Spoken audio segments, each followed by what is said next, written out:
Total war is all-encompassing. A war without boundary or limitation.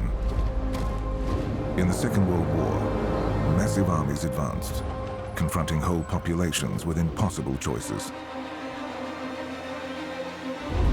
The manufacture of weapons transformed industry and the workforce. Area bombing campaigns reduced cities to rubble. Sieges doomed populations to starvation. Racial policies sponsored campaigns of genocide. At the heart of this conflict were ordinary people who would reveal both the best and worst of humanity. People whose lives were lost or mortgaged to the demands of total war.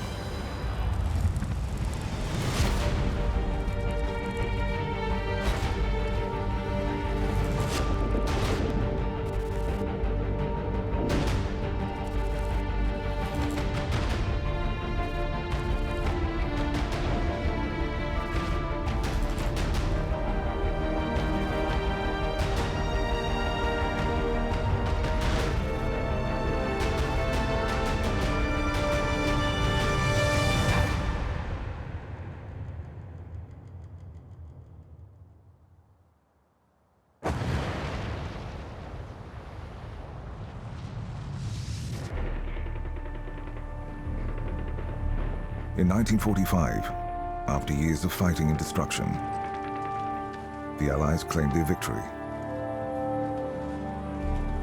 Victory in Europe in May, and victory in the Pacific in August. Total war, which had drawn all elements of society into the conflict, had been won by those on the factory floor, as well as those on the battlefield. When we look at the Second World War, it was actually the military planners of the 1920s, the forgotten ones, were the ones that were right.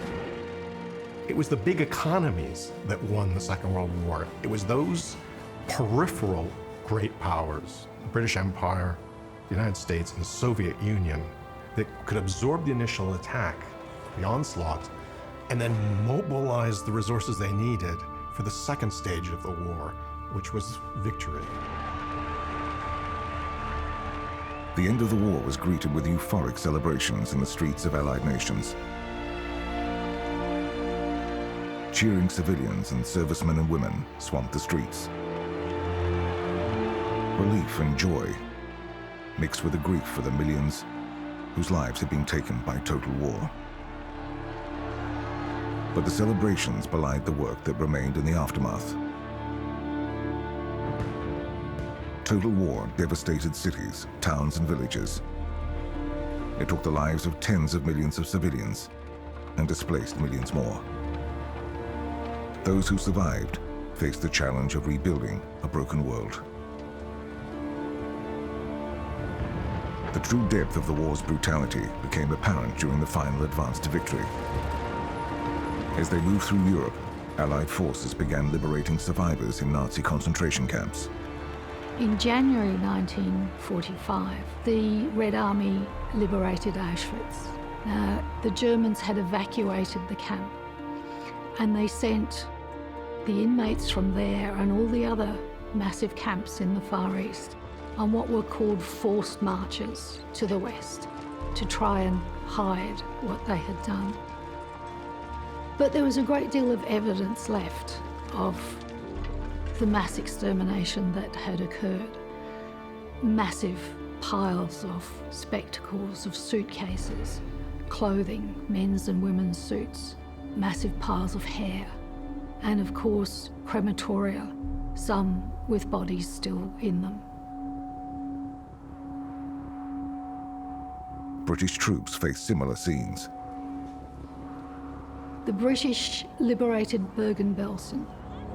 And by the time they did, Bergen-Belsen had become the depository of many of those thousands of people who were pushed into the death marches from the east.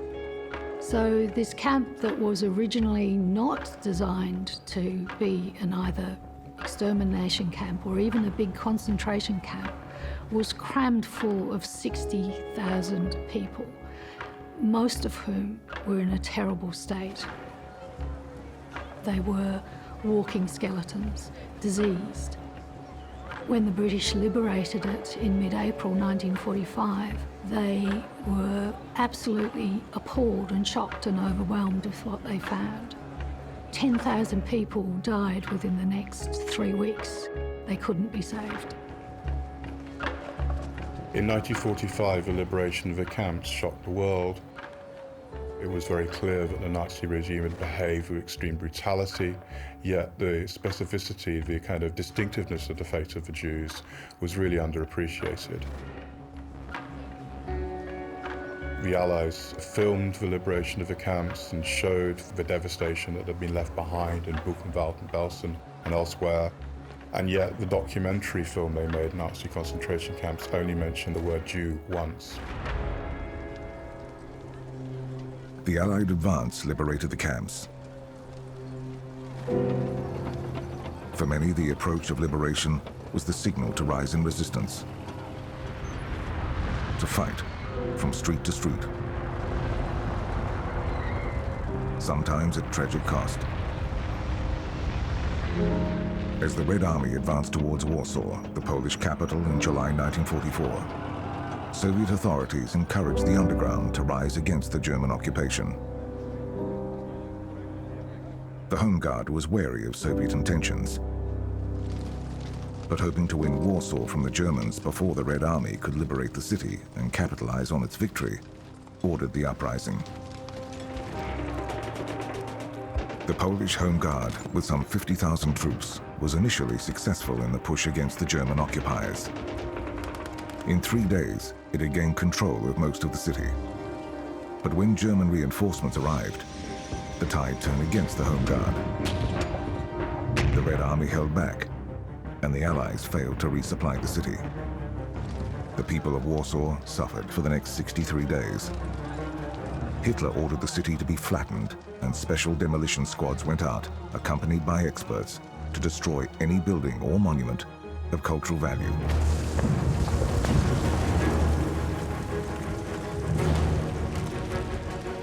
The Home Guard surrendered on the 2nd of October 1944. An estimated 200,000 civilians had been killed. A further 200,000 were deported to labor and concentration camps. By the time the Germans abandoned the city in January 1945, Warsaw had been almost completely destroyed.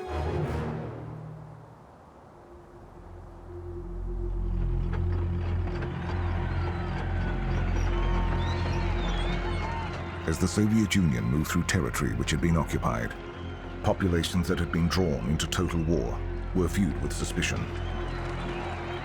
So the whole question of finding traitors, finding collaborators, and filtering, to use the Soviet term, the population becomes very important.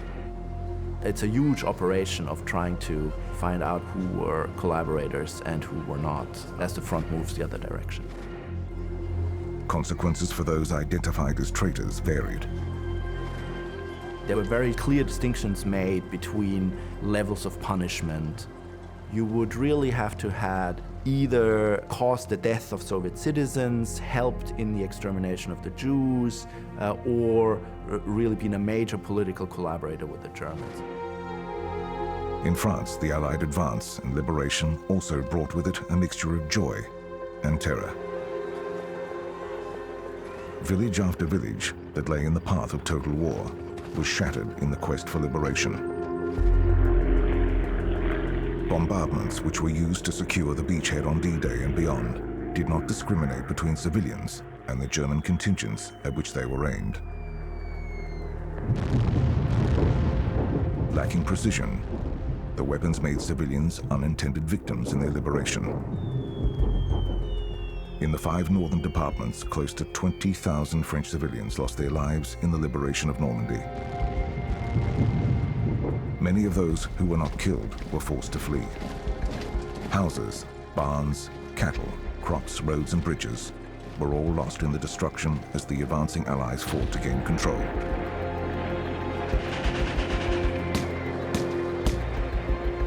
The threats to civilians did not dissipate as the main force moved on.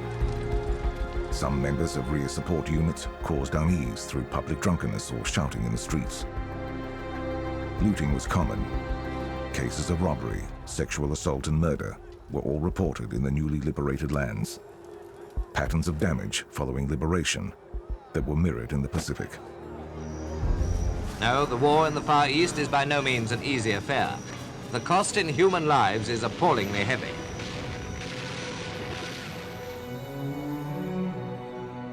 Although the liberated civilians experienced destruction and darkness, it was joy, celebration, and gratitude to the liberating troops that dominated.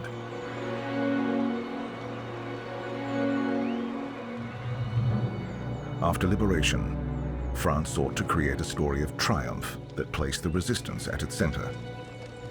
When the war ended, de Gaulle immediately began what became known as the resistance myth.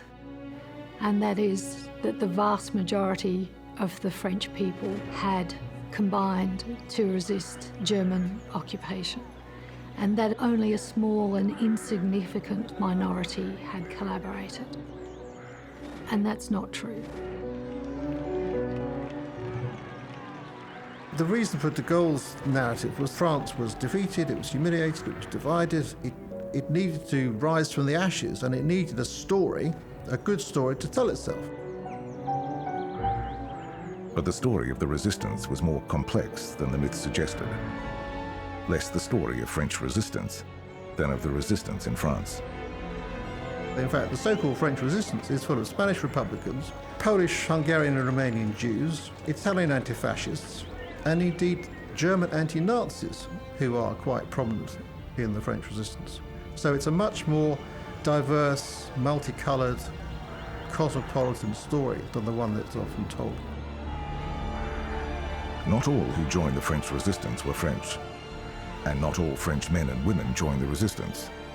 Some have endured occupation and focused their energy on survival. As the war went on, everyday survival was increasingly difficult in France. Some areas at the end of the war were suffering food shortages. In Paris, for example, by 1942, the meat ration was cut by 75%, the bread ration by 50%. Some who actively collaborated in the Holocaust sought to silence their story after the war.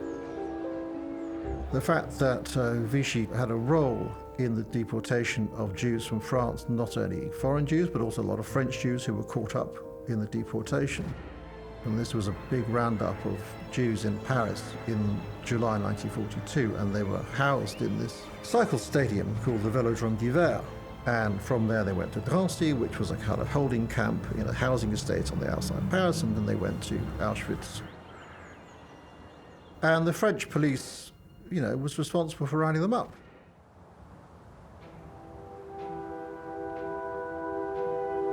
Despite attempts to conceal collaboration, people thought to have collaborated with the German occupiers were openly attacked in the streets of France. At the immediate end of the war, there was a period of about 2 weeks when there was summary justice, when a lot of French people essentially took revenge on others who had collaborated or mistreated them. And perhaps about 10,000 people were killed in what was called the purification at the end of the war. But then, de Gaulle was very keen to get this under control, and courts were set up to deal with collaborators. And again, a distinction was made between economic collaboration and political collaboration. So, for example, if you were a factory owner or a manager of a plant which had worked with the Germans, you could probably get away with it. Political collaboration was not excused, and actually intellectual collaboration was clamped down on. Women accused of collaboration were often targeted for public humiliation and acts of brutality. There was a tendency to single out women who had had relationships with German soldiers, easily identified. Sometimes they were disfigured. had ears cut off, had their head shaved, or were tarred and feathered. But they were easy victims. The aftermath of total war divided France for years to come. The population and the collective memory of the nation struggled to reconcile the actions of those who had resisted and those who were seen as collaborators. I think there is a long-term effect, which is what you might call a divided memory. Although, as it were, the goodies won and the resistance story won, there were still large numbers of people who felt that if they had supported Vichy, they had done the right thing. The work of the resistance was not remembered fondly by everyone in France. There's another distinction, which is a divided memory at the level of villages where there'd been massacres as a result of resistance activity. There was still, for a long time, a kind of a tension between the resistors who were saying, yeah, we did a great thing, we killed these Germans, and then the survivors of families whose parents had been shot, whose brothers and sisters had been shot as a result of German collective reprisals.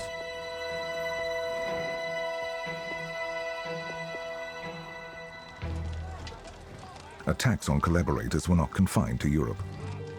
In the Pacific, those who were perceived as having cooperated with the Japanese were also targeted. Police officers, informers, those who had traded with the Japanese, were among those targeted in Singapore. These people had been supplying Japanese guerrillas, so off they went to internment camps.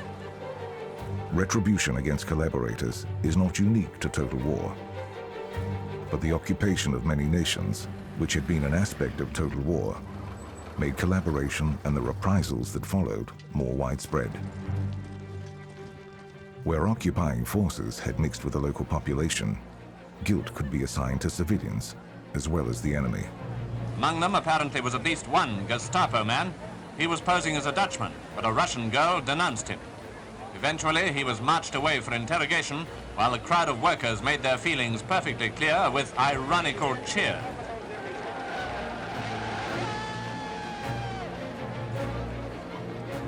As most people in France and Belgium greeted their liberators, and others began to suffer the consequences of collaboration, the German people faced total war at a level they had not yet experienced.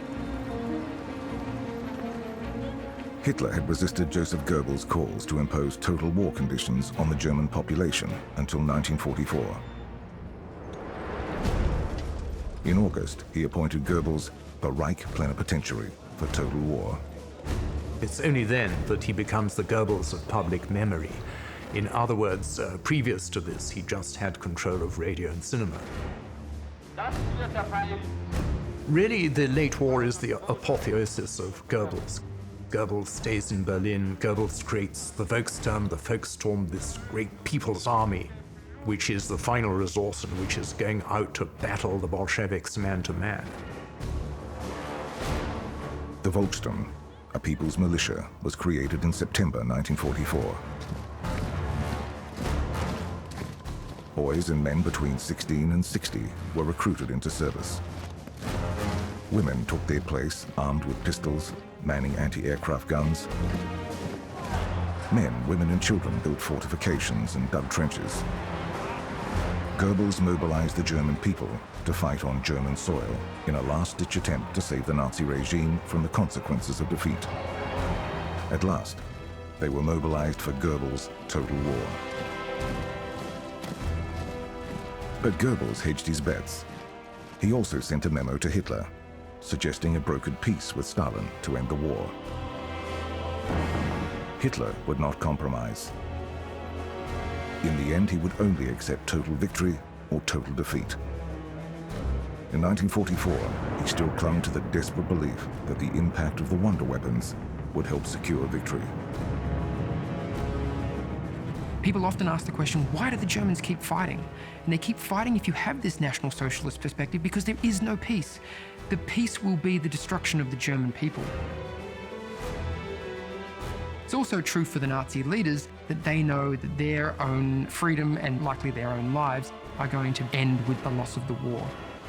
Above all, Hitler would not acknowledge defeat, because defeat would be a consequence of the failure of the German people. And if they did not fail, then they could not lose. If that was not true, then Nazi racial theory was false, and that, of course, could never be allowed.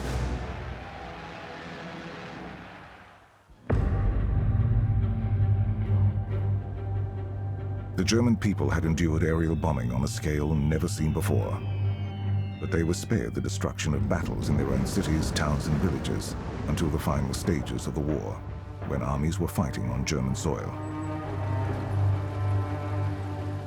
It was particularly in the east that the atrocities committed against civilians during the German advance were repaid in kind on the civilian population as the Red Army advanced. Now, for the German people, they are fleeing. There are hundreds of thousands of German refugees out of East Prussia fleeing westward. They're trying to escape the Red Army. And with good reason. There is clear evidence that the Red Army perpetrate widespread rape and looting. All too often, those who suffered were women. When Berlin fell in May 1945, women and teenage girls became the victims of mass rapes. The perpetration of such crimes was not limited to the Red Army. The United States Judge Advocate General also investigated instances of sexual assault carried out by United States troops.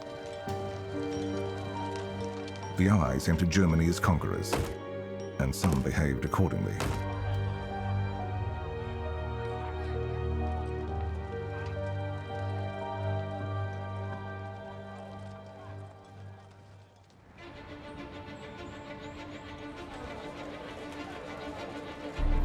Despite the looting and violence, as the Allies turned from victory to occupation, their focus was on relief and rebuilding as much as on demilitarization and denazification.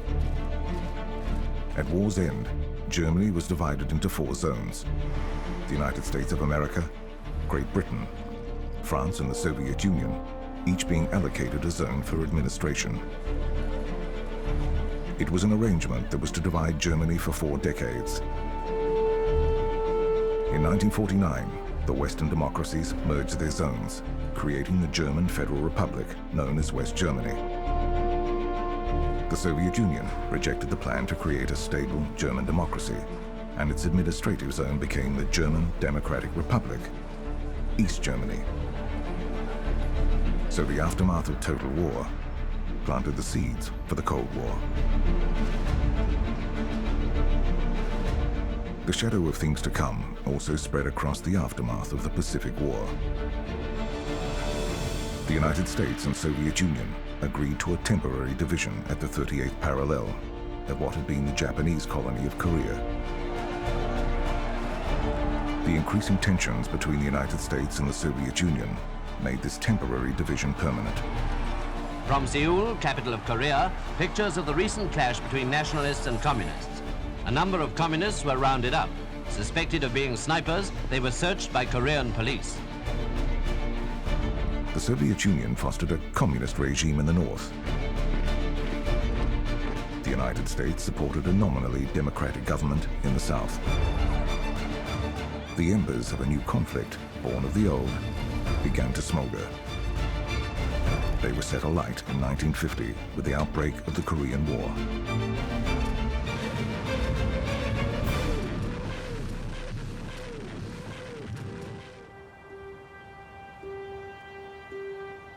China was left shattered after the war. Millions were dead. Inflation rose. Poverty was widespread, and the political situation was a tinderbox. China suffered as much as any other country during the Second World War. This meant that after 1945, when the nationalists took back China, they took control of a country, with the exception of the north-east, which was controlled by the communists. They took control of a country that was really on its knees. At the same time, the nationalist government and the nationalist army were at the end of their tether, I think. Total war fostered a sense of nationalism in China that fed into the civil war that followed. And I think that it's fair to say that the war brought Chinese people together. Sometimes this was because Chinese people saw the terrible things that the Japanese were doing and suddenly became all nationalistic and voluntarily went to either fight or to support the war in other ways. Sometimes it was because the nationalists and the communists used propaganda to make people see that the political entity that they were part of was a nation called China. The struggle for control over the country between 1945 and 1949 rested on popular support. The Communist Party drew on popular support, particularly in rural areas where the vast majority of the population lived. After 1945, it had started to permeate throughout the countryside, particularly in areas where the communists had most control, and it would continue to do so. And this meant that nationalism could be relied upon by the Chinese Communist Party to bolster support. We see it during the Korean War, and we see it even now.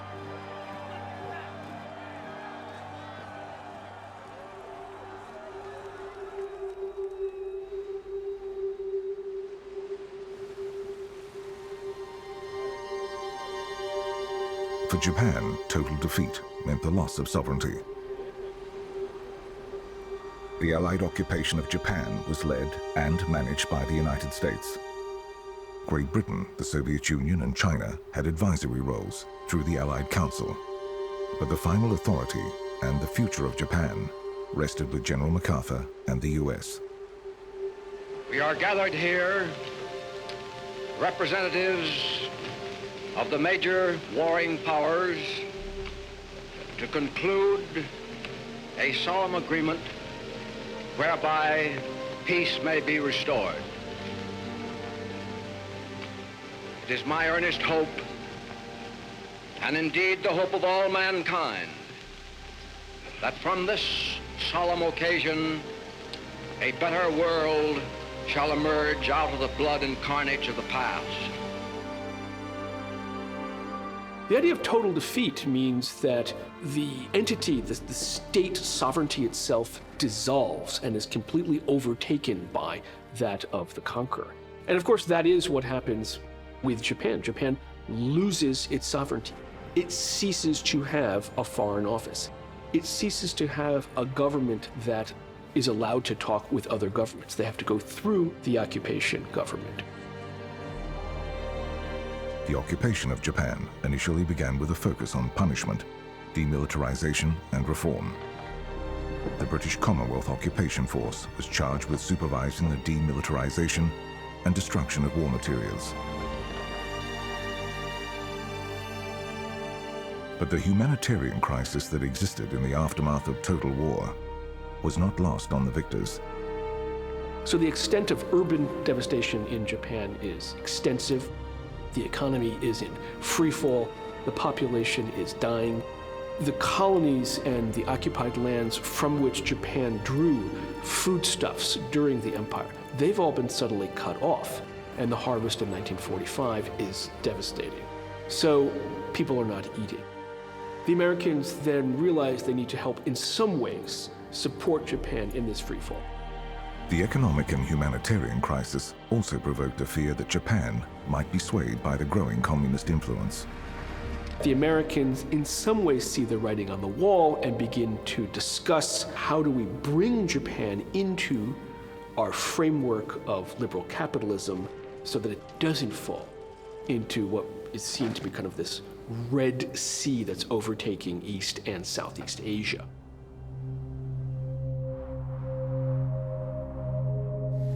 So the delivery of aid and the establishment of a new world order was not driven by humanitarian, but by strategic and political concerns. When Mao Zedong declared the People's Republic, aid earmarked for China was redirected. The economic development of Japan now offered a path for the United States to shore up a potential ally in the new fight. Fascism had been defeated. The new enemy was communism.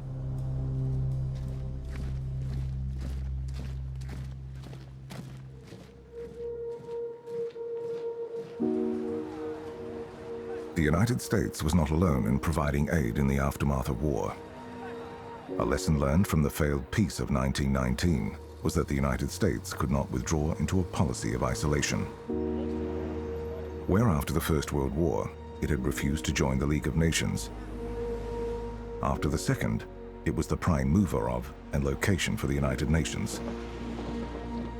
And UN agencies from the start were crucial to rebuilding and relief efforts. The United Nations Relief and Rehabilitation Administration, or UNRWA as it was known, was a coalition of 44 nations, supervising over 100 international private relief organizations. UNRWA provided relief and sought to repatriate displaced persons. $4 billion in food, medicine, agricultural and industrial equipment was shipped to Europe and Asia.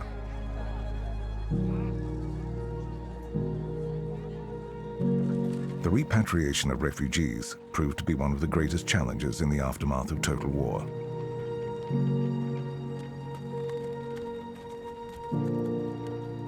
There were around 175 million people displaced across the world at the end of World War II.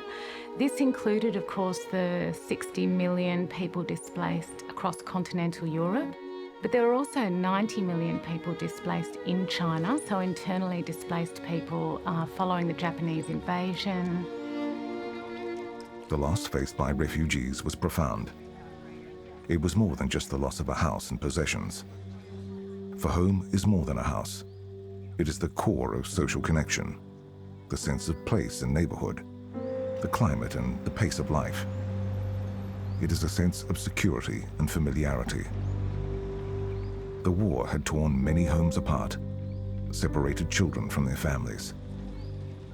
It also must be remembered that there were tens of thousands of children stolen by the Reich for their Germanization programs and sent to places like Lebensborn homes, foster homes, and so parents were scrambling to find these lost children. One of the main ways that families were able to attempt to reunite or find each other again was through the Central Tracing Bureau. And this became the central organisational agency for people around the world to search for family members that had been lost in the war. Total war destroyed homes for millions of people. It sent them into the world, forced to seek a new home, a new way of life, which was anything but familiar. The displaced people were spread across hundreds of camps in Germany, Austria, and Italy. Millions were keen to return to what was left of their home. But home was all too often no longer recognizable. For many, particularly survivors of the Holocaust, a return home was accompanied by the trauma of what they had lost. The long-term effects on survivors were immense. A lot of people wanted to go home to find out who amongst their families, immediate and extended families, had survived because people were separated. When they got back, they often found no survivors, no immediate family, no extended family, and sometimes whole communities had been wiped out. Other displaced people feared the possibility of return to a home that had been irrevocably changed. Their homes were occupied by a different power. It was now territory occupied and influenced by the Soviet Union. Territory people were fleeing. In the first year of operations, the UNRWA sent home, sometimes forcibly in the case of Soviet nationals, around 6 million displaced persons. But as the Cold War deepened across Europe, it becomes increasingly difficult for the Allies to justify repatriating people back to communist countries against their will. So it's at this time, in the aftermath of World War II, that you get the development or the politicisation of international refugee law. In other words, if you could prove that you were opposed to communism, you were a legitimate displaced person. And it's also in this time that you're getting a hardening of the categories of economic migrant as opposed to political refugee. In 1946, the International Refugee Organization was established. The focus turned from repatriation to resettlement. Refugees were slowly accepted by other nations across the globe. In China, the number of internal refugees as a result of the war are almost incomprehensible. Tens of millions have been forced to flee their homes, sometimes many years earlier, following Japan's invasion of Manchuria in 1931, or full-scale invasion of the country in 1937. Like those in Europe, many had no home to return to when the war finished.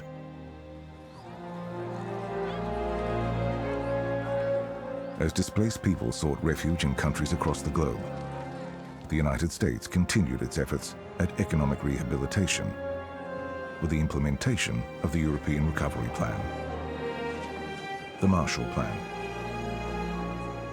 Whether we like it or not, we find ourselves, our nation, in a world position of vast responsibility. We can act for our own good by acting for the world's good. The Marshall Plan is seen in American terms as the most creative, the most generous foreign policy in history, and there is some argument for that. It's seen in Europe as, of course, something that helped save Europe, although this varies from country to country. The United States came into the Marshall Plan, one might say, with a great deal of reluctance. Congress really had to be talked into it. As much as $13 billion in economic aid was distributed across 17 European nations in the form of loans and grants. The aim, to create an economically stable Europe and prevent a turn to communism, which might be the result from poverty and dislocation.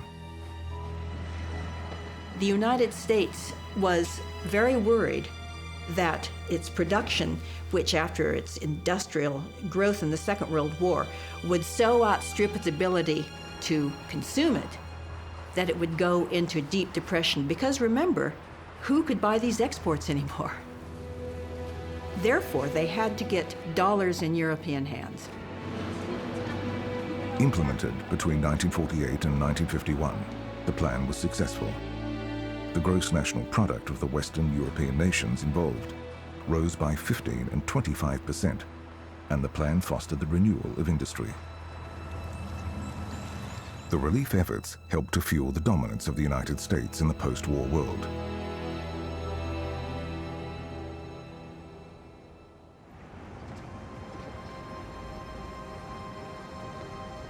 The United States was not the only nation concerned with the economic and political stability of the world in the aftermath of total war. The United Nations was established on October the 24th, 1945. The preamble to its charter made clear that the organization sought to save succeeding generations from the scourge of war. At the signing of the charter, President Truman made clear that the United Nations and its charter was about peace. This new structure of peace is rising upon strong foundations. Let us not fail to grasp this supreme chance to establish a worldwide rule of reason, to create an enduring peace under the guidance of God.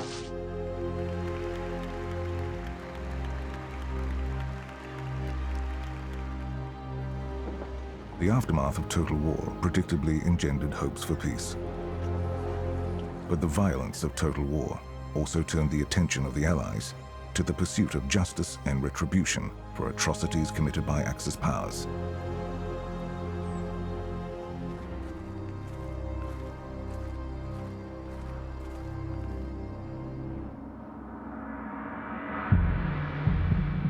The war crime trials held in Nuremberg, in Japan and elsewhere in Asia, were a response to the brutality that total war unleashed.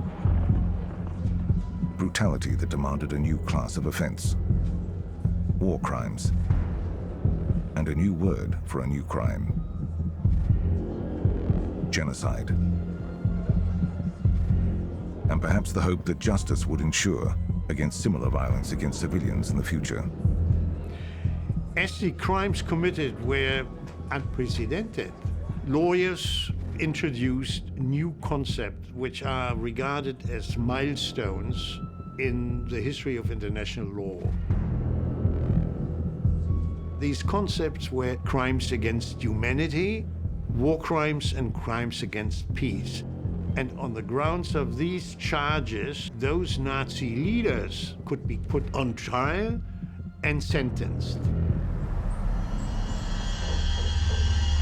The International Military Tribunal, held in Nuremberg between 1945 and 46, is the best known of the war crimes trials.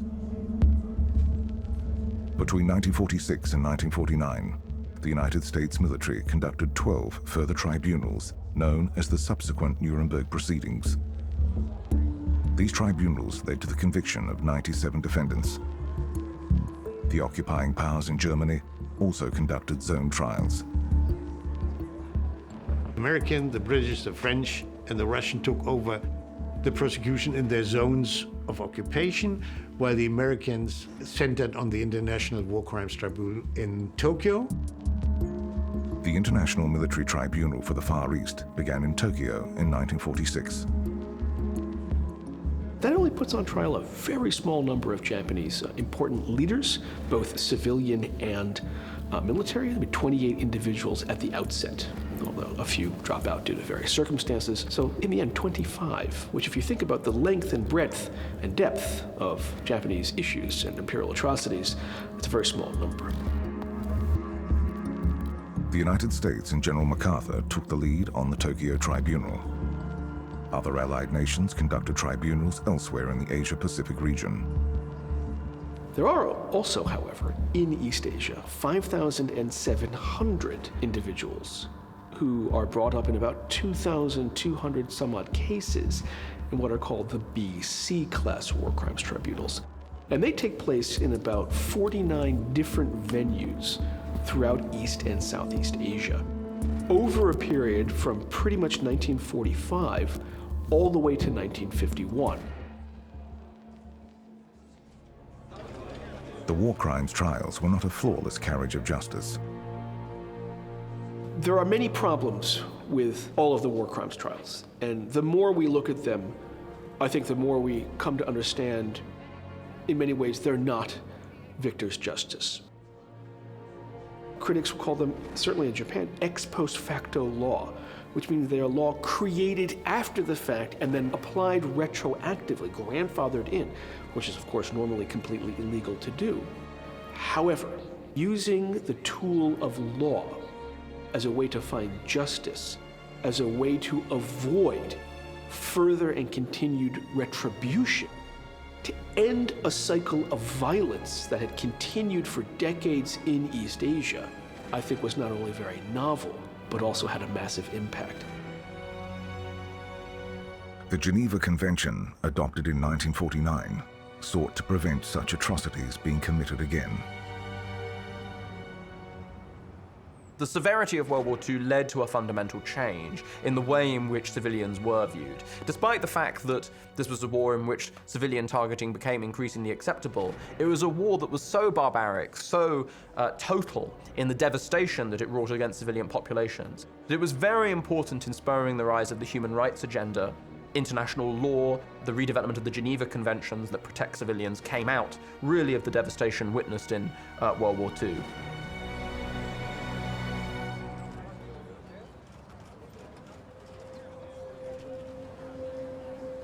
Total war changed people's lives, often in ways that were permanent, but perhaps more usually in ways that passed with the end of hostilities.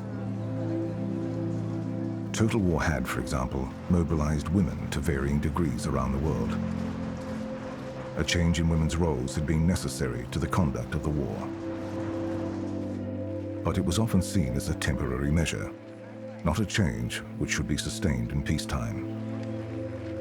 very large fall in the birth rate created a bit of a sort of crisis amongst the government and certain forces in society who are very worried about depopulation. And so women, it was about their duty to go home. Plus you've got millions of men who are going to be demobilized, and the military command were always absolutely adamant that morale was the highest priority. How we slept. Look, this one's picking potatoes. It looks like real work. I had no idea you were so tough. Oh, you'd be surprised. Societal expectations also weighed heavily on women who had fallen in love and sometimes had children with soldiers during the war. There was a doubling of pregnancies outside marriage. Still very small compared to today, but shocking, thought to be very, very shocking at the time. So that caused a great concern. You've got 70,000 women going off as GI brides. That adds to the concern about population. So women are sort of being told, go back in the home, we don't want you in the factories anymore. In the aftermath of war, some women were forced to make unimaginable choices. Of the 2 million men who were here for D-Day, I think it was something like 130,000 of the American men were black GIs. And there was a concept at the time, of course, of white Britishness. You know, we were thought to be a white race and moreover, thought ourselves to be superior. And therefore, interracial sex was a no-no. The result is, though, that something like 1,000, 1,500 babies were born to black GIs. And unfortunately, their fate was a rather sad one, because at this time, mixed-race children were not acceptable. The generation of women who lived through the Second World War were changed by it. But in peace, the world around them resisted change. Women carried the burden, not only of their war experiences, but of the expectations of the peace.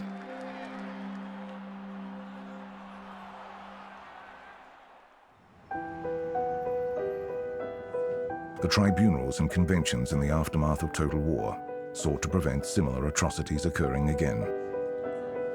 But in the decades that followed, peace and safety for civilians continued to be an elusive hope.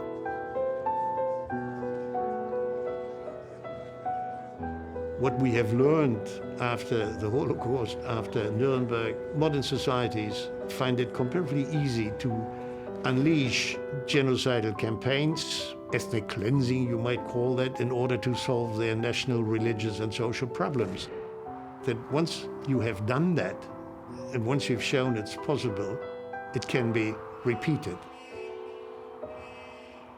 The problem with lessons of history is that they have no power unless there are those prepared to teach and those willing to learn. It's upon all of us to ensure that Holocaust is not forgotten. It may happen again. It's important to keep that historical knowledge and to pass that knowledge to new generations, that humans can organize industrial slaughterhouses to kill other humans only because they are different. Total war created a legacy of shared grief. Across the globe, a generation came to understand to varying degrees loss and destruction on a scale the world had never seen. So there's a lot to still be done in terms of actually creating the kind of cultural understanding and awareness of the history of what actually happened in the period. Many people in the West do not really recognize the levels and forms of violence that were deployed in World War II. For nations that bore the full brunt of total war, the scale of loss is almost incomprehensible. What a sight for Russian eyes. Everyone in that great crowd had suffered, one way or another, at the hands of these gallant soldiers of the Reich. How many friends or relatives had been butchered or tortured and executed in village and city during the German occupation? Of course, in Germany, Japan, the Soviet Union, Eastern Europe, the effects were much more devastating. Entire populations had been wiped out. Communities had been destroyed, their cultural identities and memories had been wiped out, and still to this day, many of these communities have never recovered or never will be able to recover to reclaim what they can. Many survivors also carried a legacy of trauma. With few exceptions, survivors succeeded in rebuilding their shattered lives. But wherever they went after the period of liberation, they were always accompanied by traumatic experiences.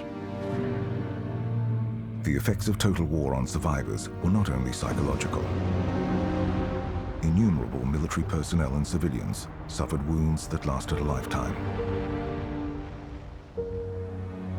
The victims of the atomic blasts, the Hippokusha, were among that group. Those who were affected by the radiation but survived carried the scars left by the terrible weapon for the rest of their lives. Discouraged from marrying or having children, for fear of what genetic mutations might be passed on. The final blow came years later, when their exposure to radiation made them vulnerable to leukemia.